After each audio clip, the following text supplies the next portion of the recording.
Donald Trump aimed not just to lie to people, but really to destroy the notion that truth exists, that we can't know things. And we have to reject that and speak about it constantly if we're going to be a healthy country.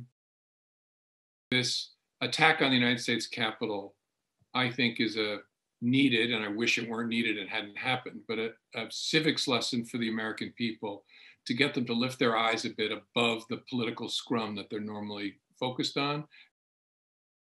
But the next president has to slowly turn them away from that by showing them what leadership really looks like. And that means telling them the truth, being transparent with them and consistent with them, and showing them the empathy that's been so lacking the last 4 years.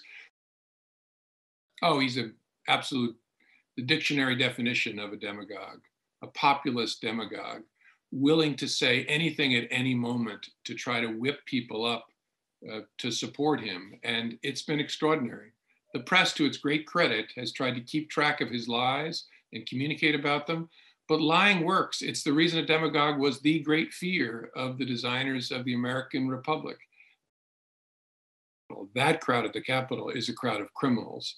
And so they have to be dealt with swiftly and severely to send a message that we're just not going to stand for this, that there's a rule of law in the United States and it has to be brought to bear. Donald Trump has lifted the control rods and undermined the integrity of the building. And you saw a radioactive spill on Capitol Hill.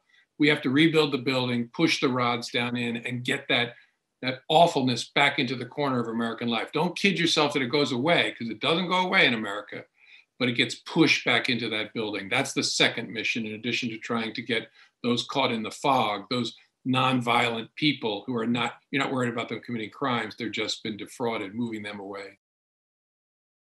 Watching it, I was, as an American, as a human being, sickened by what I was watching. But as someone who spent a lot of my life in law enforcement, I was angered by the apparent failure to defend a hill. It sits on a hill with 2,000 officers assigned to it on a daily basis. The failure to defend the hill, it just mystifies me and angers me. It's going to be important for our country to understand that failure. 9/11, we were told, was a failure of imagination. We didn't anticipate the way the terrorists might come at us. This didn't require imagination. This was, as you said, this was all over the internet.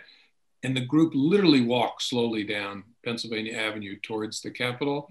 So it was just a failure. And we need to know why at all levels so that we don't let it happen again. I'm worried because there are armed, disturbed people who are in this state of mind where they believe that their country is being taken from them. And so it's a threat law enforcement in the States has to take very seriously. At the same time, I know that we have the capability, investigative and the tactical capability on scene to protect these locations. And so I'm optimistic that the threat will be neutralized, but it has to be taken very, very seriously. I think there has to be historic sanction for this behavior. It's a close question as to whether he should be prosecuted after he leaves office. I am actually of the view that the country would be better off if we didn't give him the platform that a prosecution would for the next 3 years, instead turn off the camera lights, but that reasonable people can see that differently. I don't think anybody can disagree. There has to be the letter I tattooed on him again. And ideally, I'd like to see him convicted by our US Senate and barred from ever holding public office again. The country needs to find a way to heal itself. And the new president needs the opportunity to lead and to heal us, as I said, both literally and spiritually.